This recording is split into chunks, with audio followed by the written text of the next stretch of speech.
Bonjour à tous, je m'appelle Asha Sumput, donc je suis journaliste, je suis ravie d'être ici aujourd'hui. C'est un plaisir pour moi de vous accueillir pour cette session d'ouverture. Et vous savez, cette année, Batimat propose pas mal un programme de conférences pour accompagner les réflexions sur le secteur du bâtiment autour des transformations qu'il doit accomplir. Évidemment, on connaît le contexte aujourd'hui, on sait qu'on doit accélérer pas mal pour justement atteindre les objectifs de réduction des émissions de carbone de 2030 et 2050. Et nous avons, mesdames et messieurs, le grand plaisir pour nous éclairer sur le contexte géopolitique et nous rappeler justement les enjeux qui ont été fixés aux accords de Paris notamment. Donc j'ai l'honneur de laisser la place à un ancien président, vous l'avez vu, Monsieur François Hollande. Veuillez l'applaudir. Merci beaucoup.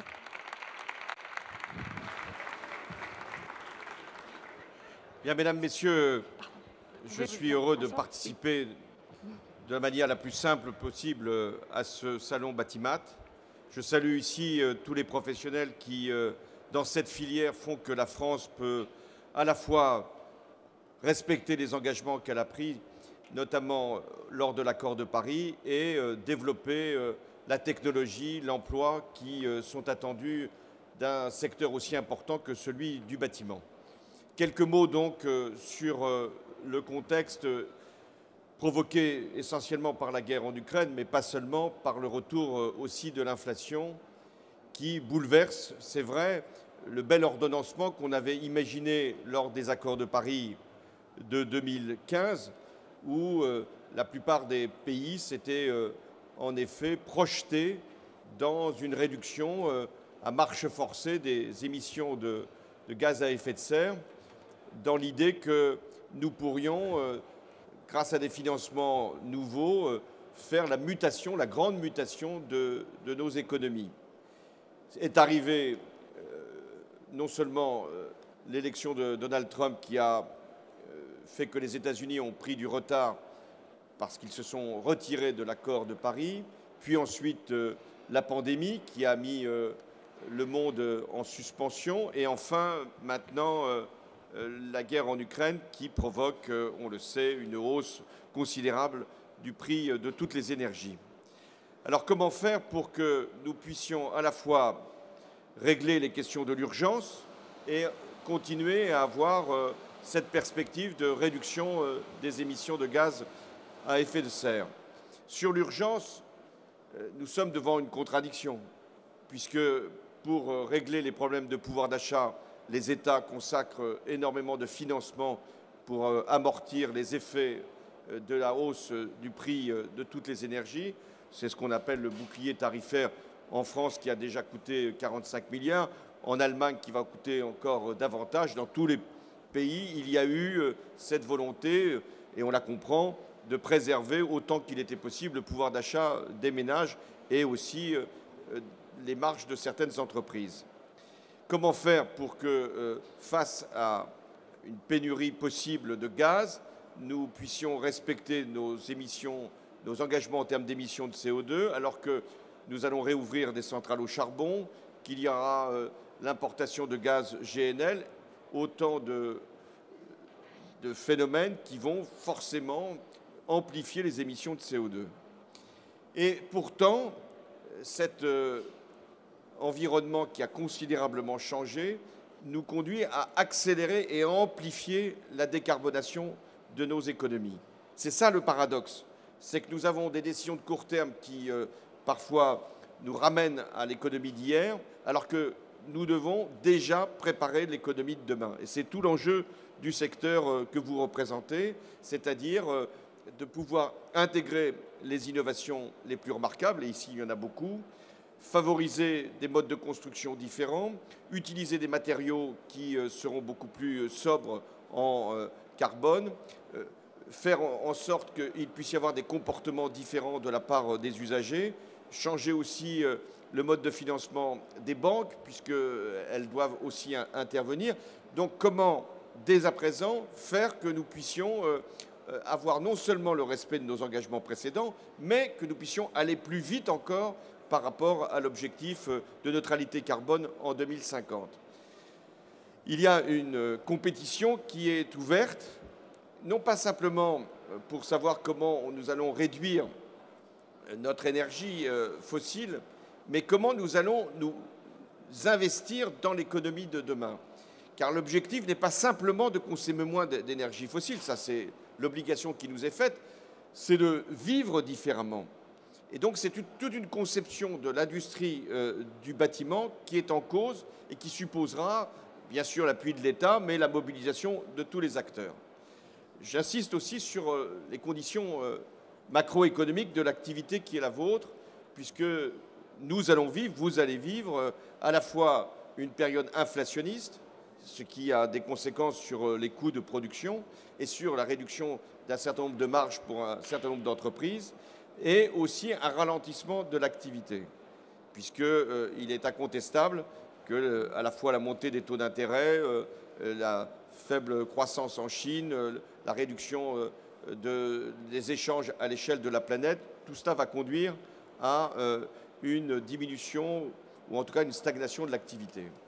Comment faire donc dans ce contexte nouveau pour qu'il y ait une reprise aussi rapide que possible de vos activités, ou en tout cas qu'elles ne soient pas trop altérées par ces conditions macroéconomiques? Eh bien, c'est de démontrer que vous êtes le secteur qui permet à la fois de réduire les tensions inflationnistes dans notre pays par une meilleure productivité, par une utilisation de nouveaux matériaux, par une façon de construire différente et d'engager de nouveaux gisements de croissance. Sur le sujet d'ailleurs général de la croissance, il y aura, compte tenu de ce contexte et compte tenu de la décarbonation de l'économie, des secteurs qui vont incontestablement décliner, des activités qui vont sans doute s'arrêter, des mutations industrielles considérables qui vont forcément produire des suppressions d'emplois ou des exigences de requalification des personnels.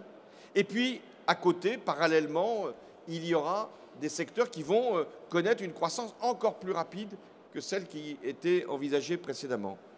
Alors, votre industrie du bâtiment peut à la fois subir un certain nombre de conséquences, avec des pertes d'activité si la construction neuve devait durablement fléchir, mais aussi connaître un regain d'activité avec la rénovation, la construction et la mise en réseau de tous ces inventeurs, de ces innovateurs que nous avons ici dans ce salon.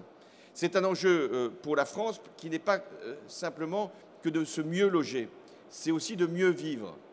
Et c'est ce qu'il faut faire apparaître. Il ne s'agit pas simplement d'avoir des objectifs quantitatifs en nombre de logements construits, même si c'est très important, car il y a une génération qui veut aussi accéder à la propriété et accéder à un logement de qualité. Ce n'est pas simplement le nombre de rénovations, c'est comment va-t-on vivre dans ces nouveaux logements ou dans ces lieux où il y aura eu de la rénovation énergétique.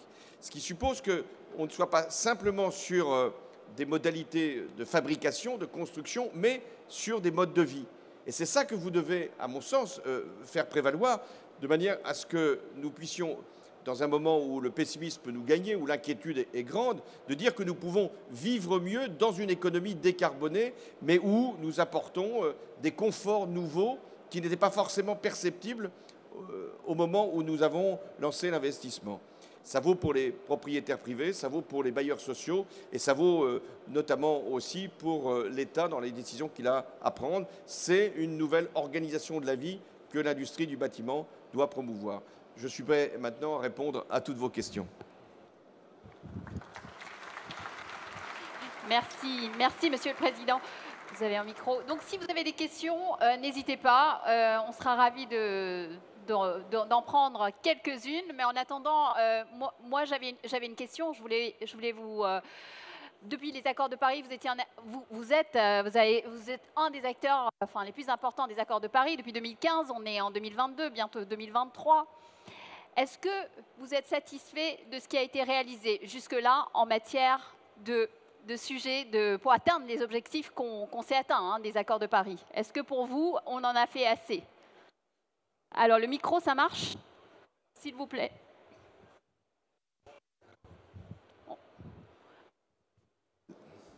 Micro? Les accords de Paris ont été des actes historiques savoir que tous les États de la planète pouvaient s'engager pour une perspective de réduction des émissions de gaz à effet de serre, savoir que les grandes puissances les plus émettrices comme les États-Unis et la Chine pouvaient également se mettre dans cette perspective, c'était, je crois, une grande réussite pour la France et un grand pas en avant pour le monde. Depuis, il y a eu, je l'ai dit, le retrait américain, même si maintenant Joe Biden est revenu sur la décision malencontreuse de Trump. Mais ça a été un signal assez désastreux et qui a conduit notamment des pays comme l'Australie, même le Canada, à reprendre des explorations ou à utiliser davantage encore les ressources combustibles classiques.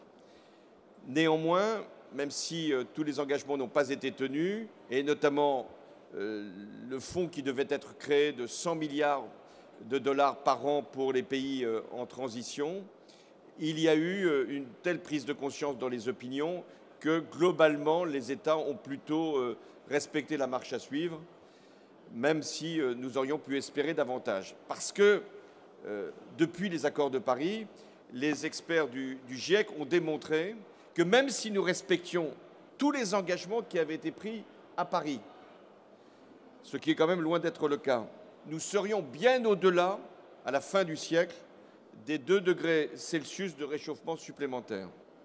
Et qu'il serait même à craindre que nous soyons à 2,5 degrés Celsius, et si les engagements n'étaient pas tenus, à 3. Que nous pourrions atteindre 1,5 degré Celsius de réchauffement supplémentaire dès 2030 ou 2040, avec donc la récurrence à ce moment-là de phénomènes climatiques extrêmement graves. On en a eu quelques illustrations, hélas, encore au Pakistan récemment, donc d'inondations, de feux de forêt, etc. Est-ce que nous pouvons être optimistes quant à la COP qui va se tenir dans quelques jours? Je ne le crois pas, compte tenu du contexte géopolitique que chacun a à l'esprit. La Chine a d'autres préoccupations aujourd'hui que simplement de réduire ses émissions de CO2. Au contraire, elle rallume ses centrales au charbon. La Russie, vous imaginez qu'elle ne va pas être un acteur primordial de la négociation, d'autant qu'elle veut vendre du gaz à toute la Terre, sauf à l'Europe. Les États-Unis sont beaucoup plus impliqués, c'est vrai, notamment l'administration de Joe Biden, mais jusqu'à quand? Il y a des élections qui vont avoir lieu au mois de novembre. Si les républicains obtiennent la majorité au Congrès, il est à craindre qu'il n'y ait pas la même ambition. L'Europe est le seul continent qui, pour l'instant, tient bon, mais avec ce que j'évoquais tout à l'heure, des entorses assez graves aux engagements qui avaient été pris, car même un gouvernement où il y a des écologistes qui y sont associés, comme en Allemagne, on rallume des centrales au charbon et on en fait tourner à plein régime beaucoup d'autres. Mais malgré tout, c'est l'Europe qui peut être un modèle. Et même si je crois qu'il n'y a pas grand-chose à attendre de la COP qui va se tenir en Égypte, sauf sans doute des financements qui devront être apportés aux pays émergents et aux pays les plus faibles, au nom des pertes et des dommages, c'est-à-dire de la compensation des excès de consommation énergétique des pays développés dans le passé, il y a forcément aujourd'hui une pression très forte des opinions publiques et aussi des acteurs économiques. Les acteurs économiques ne sont pas du tout dans une espèce de frein à l'égard de la décarbonation. Au contraire, les acteurs économiques, pas tous, mais ont compris que c'était un élément de compétitivité et un élément d'innovation et d'investissement.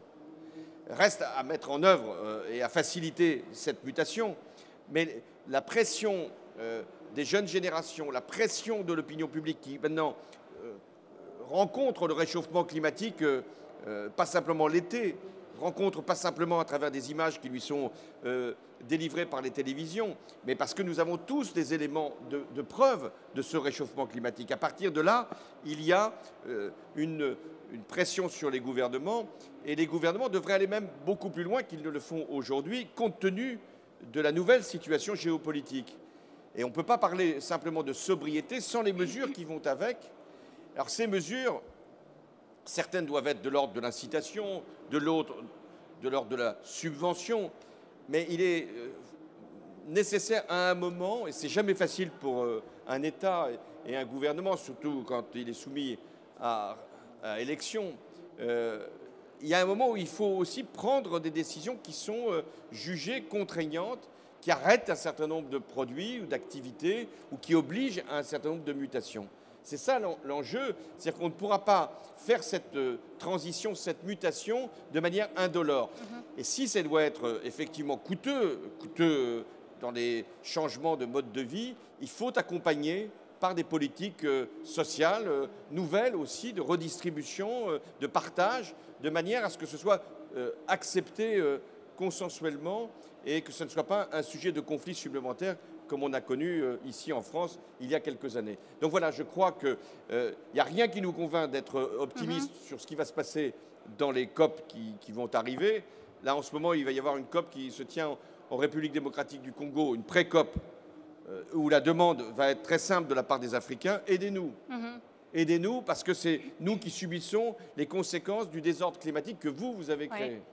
Donc, si on doit faire un effort dans la COP de Sharm el-Sheikh, c'est pour aider les pays les plus fragiles, notamment les pays africains, mais nous-mêmes, nous devrons nous imposer des engagements supplémentaires, même si rien n'était décidé dans la COP de Sharm el-Sheikh. Voilà, justement, vous parlez de la COP 27 qui va se passer pour la première fois en Afrique. Hein, juste dans les précédents COP, on parle beaucoup des États-Unis, de l'Europe, mais ce sont des zones qui ont été un peu délaissées et n'ont pas toujours été à la table des négociations. Donc, est-ce que vous avez quand même un peu d'optimisme pour l'Afrique? Oui, si l'Afrique est soutenue par les innovations qui sont portées ici, inventées souvent ici, mais développées sur le continent africain, oui, l'Afrique peut sauter des étapes et faire que des modes de construction nouveaux soient proposés, que des innovations dans les façons de consommer ou de se transporter soient possibles. Et l'Afrique attend beaucoup. Elle a aussi des capacités maintenant à mettre en place ces moyens-là, y compris pour le bâtiment. Il y aura donc un enjeu, puisque je crois qu'il y aura des transferts financiers qui vont finir par se faire. Donc il y a des opportunités de marché en Afrique considérables. Merci, Monsieur le Président de la République. Merci à vous. Merci François Hollande. Merci.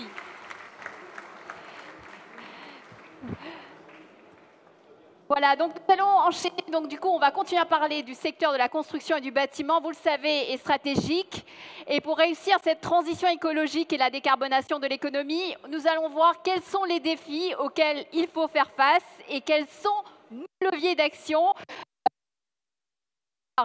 D'inviter sur scène M. Benoît Bazin et Nicolas Dufresne. Merci.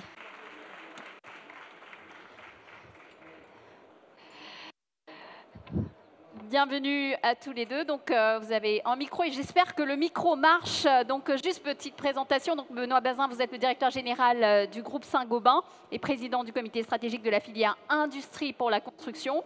Également avec nous, Nicolas Dufresne, haut fonctionnaire, économiste et directeur de l'Institut Rousseau. Voilà, donc bienvenue à tous les deux. Donc, nous venons d'entendre notre ancien président de la République, M. François Hollande. Peut-être quelques réactions d'abord sur les propos du président. Moi, ce que je retiens, c'est un engagement sur du long terme, le fait que le bâtiment peut être une force de proposition de solution.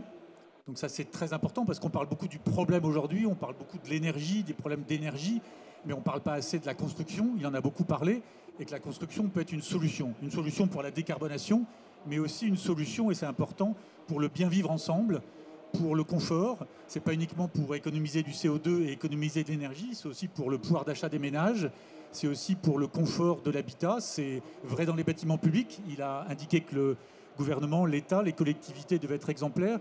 Donc voilà, c'est quelque chose de très large. Et puis dernièrement, il a aussi insisté sur le fait que tous les acteurs de la filière devaient s'engager. Le bâtiment crée beaucoup d'emplois, on a créé 100 000 emplois. Donc voilà, c'est finalement un message d'espoir, un message d'encouragement. C'est aussi quelque chose sur lequel on peut apporter un gain technologique, un facteur de compétitivité. La France est bien placée dans le monde du bâtiment, dans le monde des matières de construction. Donc voilà, moi j'ai retenu comme un message d'encouragement, d'innovation, d'espoir, et c'est très porteur. Absolument, donc je partage cet avis et je pense que le bâtiment est en train de vivre un tournant. puisque aujourd'hui, le logement a toujours été une question sociale. Hein, comme disait l'abbé Pierre, gouverner, c'est d'abord loger son peuple. Mais aujourd'hui, ça devient aussi une question écologique très importante, puisque le bâtiment est le 4e secteur émissif de gaz à effet de serre en France, qu'il représente 45% de la consommation finale d'énergie. Et je pense qu'aujourd'hui, on voit 3 mutations très très importantes. D'abord, il y a probablement la réduction dans les années à venir du nombre de constructions neuves qui va devoir être remplacée par la rénovation des bâtiments. Donc l'occasion de rappeler que selon l'ADEME, la rénovation utilise 40 fois moins de matériaux que la construction neuve, donc ce qui est une manière de répondre aussi à la pénurie de métaux précieux. Deuxième mouvement, évidemment, les problèmes de sobriété énergétique, la question de la sobriété énergétique. Alors on a déjà pris des mesures, l'interdiction des chaudières au fioul, l'interdiction progressive de l'allocation des passoires thermiques. Donc toutes ces interdictions vont dans le bon sens, sont nécessaires, mais il va falloir pas s'arrêter à l'interdiction, il va falloir aussi accompagner les ménages, les entreprises beaucoup plus fortement pour enclencher le mouvement. Et puis troisième mouvement, qui est que le bâtiment va jouer un rôle pilier dans la question de la reconstruction écologique. Alors pourquoi je dis reconstruction écologique? C'est pour faire référence à une étude de l'Institut Rousseau que nous avons faite récemment, que nous avons intitulée 2% pour 2 degrés, pour chiffrer l'ensemble des investissements publics et privés nécessaires pour atteindre la neutralité carbone en 2050. Et donc ce que nous trouvons, c'est que l'État va devoir mettre chaque année 36 milliards d'euros en plus sur la question de la transition écologique, donc 14 milliards d'euros sur le bâtiment. Donc c'est quelque chose d'essentiel, de très très important. Et cet effort de reconstruction doit être quelque part comparable à la reconstruction qu'on a connue dans l'après-guerre. Et donc le secteur du bâtiment va être essentiel dans ce domaine. Peut-être rappelez-nous quelles ont été les principales conclusions de ce rapport. Alors, les principales conclusions de ce rapport, donc comme son nom l'indique, 2% pour 2 degrés, c'est que on a 2% du PIB 2%. investi chaque année. Voilà, chaque année en investissement supplémentaire. Donc ça représente 57 milliards d'euros. Donc on a vraiment chiffré tous les secteurs, évidemment le bâtiment, le transport, l'industrie, l'agriculture, etc. Et sur ces 2%, donc 57 milliards d'euros, 36 milliards d'euros devront être à la charge de l'État, à la charge de la puissance publique, puisque, et c'est notamment vrai dans le secteur du bâtiment, il y a toute une série d'actions qui ne pourront pas se faire sans un fort soutien public. Je pense par exemple au reste à charge pour la rénovation des ménages modestes. Aujourd'hui, on sait que le reste à charge, compte tenu des aides publiques qui existent déjà, est encore de 50%.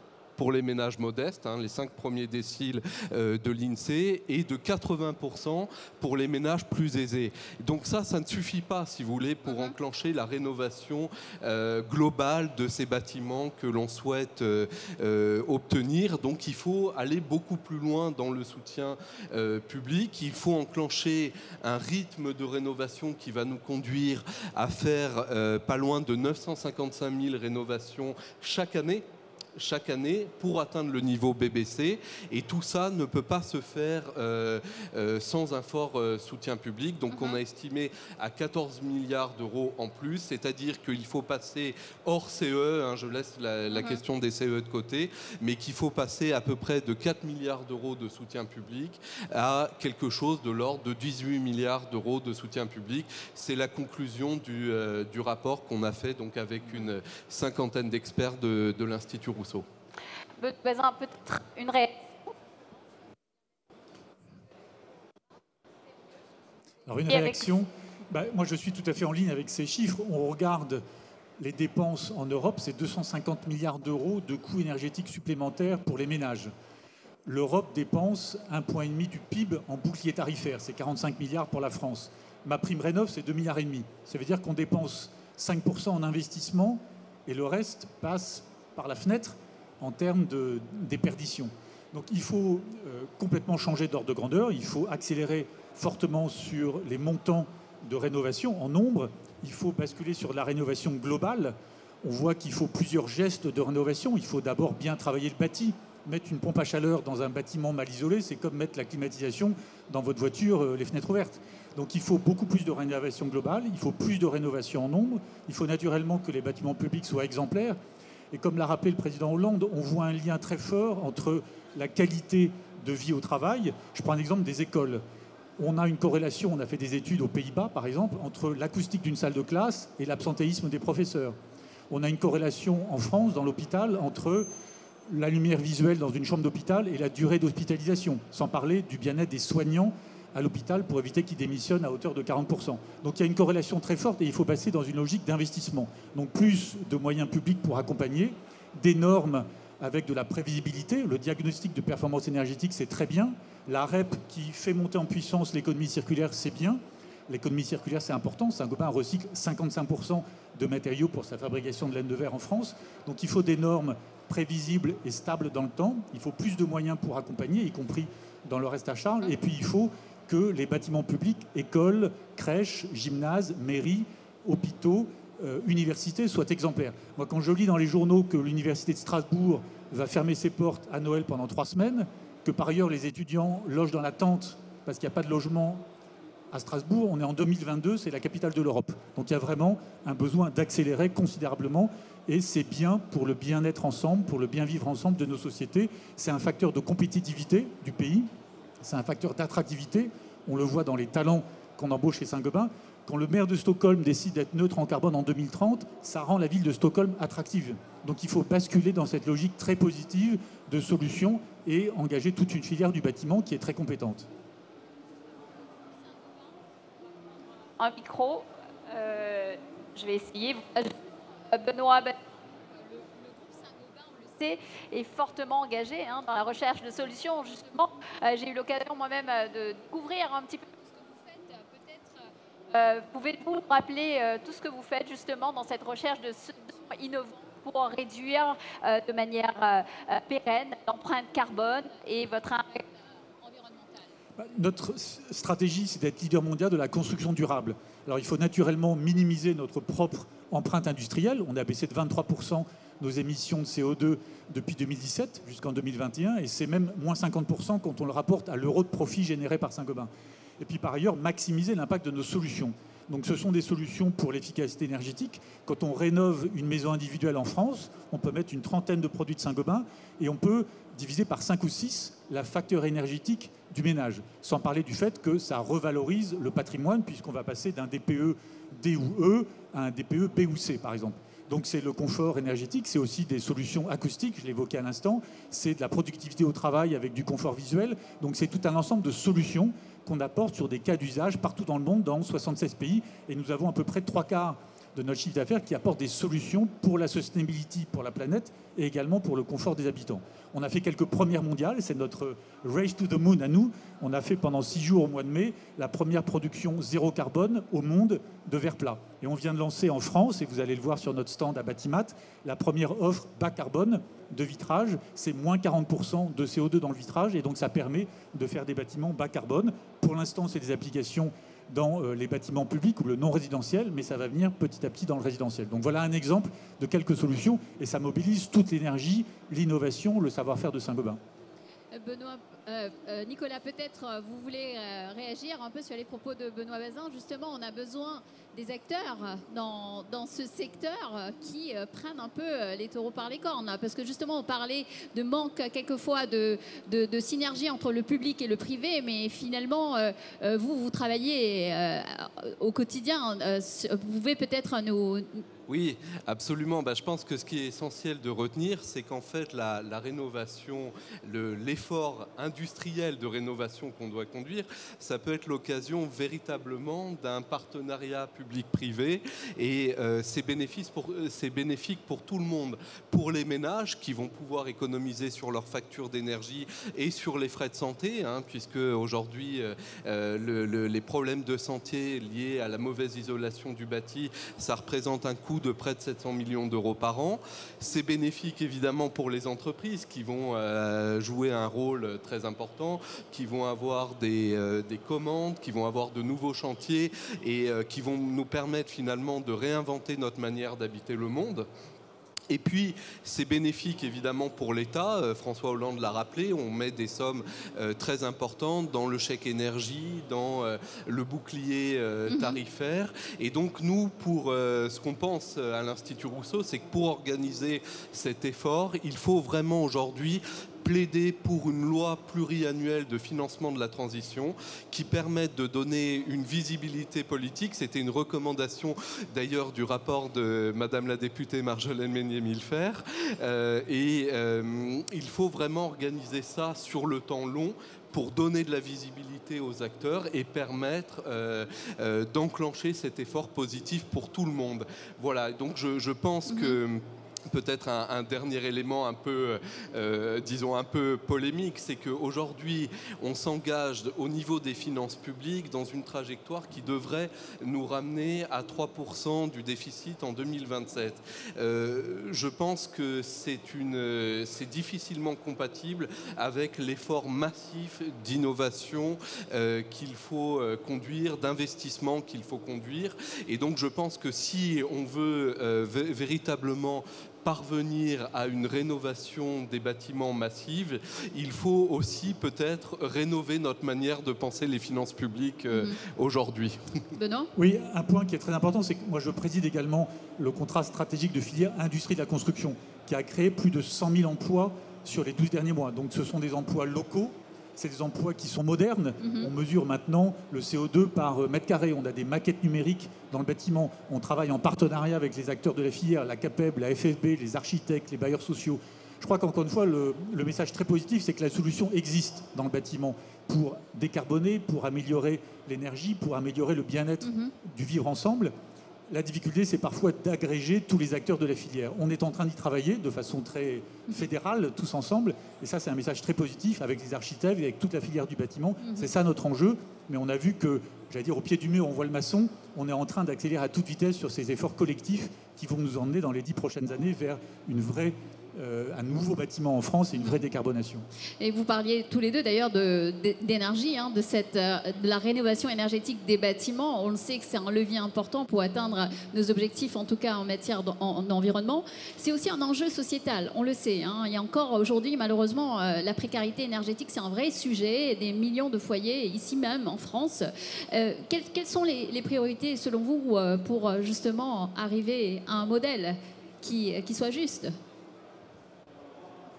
Je pense que il faut... Je sais que c'est une question difficile. Non, c'est très important de traiter les sujets de précarité énergétique. On a 5 millions de passoires énergétiques en France. Le DPE a été fait pour ça. Il faut surtout garder ces contraintes, ces standards du bâtiment. Il faut forcer la mise en œuvre, la mise en application. Il faut parfois accompagner, mais il faut qu'un propriétaire qui est propriétaire d'un bâtiment F ou G soit contraint soit de vendre à un particulier qui va à ce moment-là rénover, soit d'engager lui-même sa rénovation. Donc il faut passer d'une logique de consommation, on était dans des sociétés qui étaient beaucoup portées sur la consommation, à une logique d'investissement. Et l'investissement, ça veut dire un petit peu de visibilité. On voit qu'avec le coût de l'énergie d'aujourd'hui, on n'est pas sur 10 ans de retour sur investissement, on est plutôt sur 3 ou 4 ans.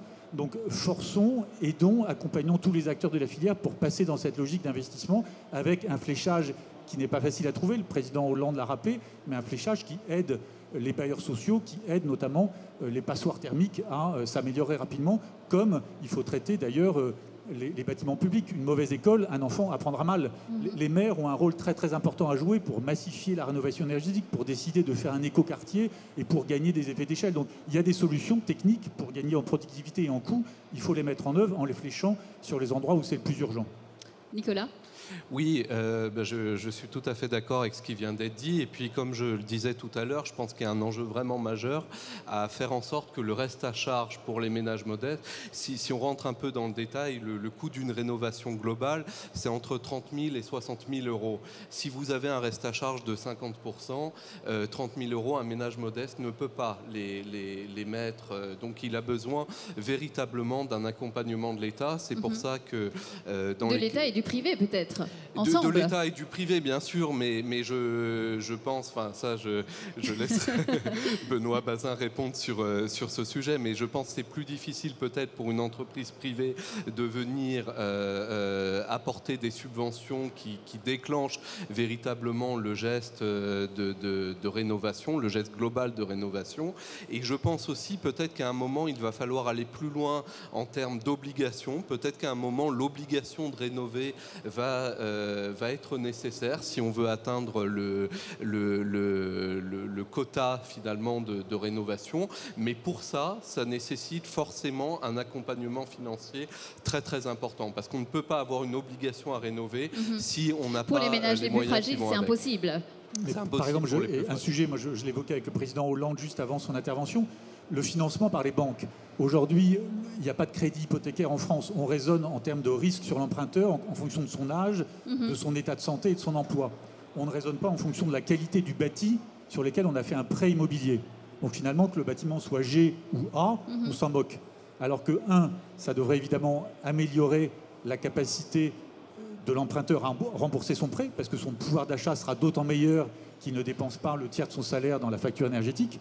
Et deuxièmement, on pourrait imaginer que le système d'assurance crédit ou des prêteurs privés soit plus solide s'il y a un bâtiment de qualité. Donc je pense qu'il faut aussi repenser le financement. C'est vrai aussi de la Caisse des dépôts, tous les efforts qui sont faits sur le logement social. Je pense qu'il faut que le monde privé du financement, notamment parce qu'autrefois on disait le crédit à taux zéro, c'est pas grave, les taux sont à zéro, ou ils sont très bas. Aujourd'hui, les crédits immobiliers sont à un taux beaucoup plus élevé. Il faut que le monde du financement s'intéresse à la qualité du bâti. Les banques, par exemple, regardent dans leur portefeuille d'actifs quelle est la partie verte. On pourrait leur demander quelle est la partie verte, ou A ou B ou C, des crédits immobiliers que vous avez fait aux particuliers. Et s'ils sont G, il faut que vous les aidiez à passer A, B ou C. Donc ça peut être aussi une façon d'engager, d'embarquer le monde des banques qui n'a pour l'instant pas été très mobilisé sur la rénovation énergétique. Nicolas, juste... Oui, je suis pleinement d'accord avec ce point.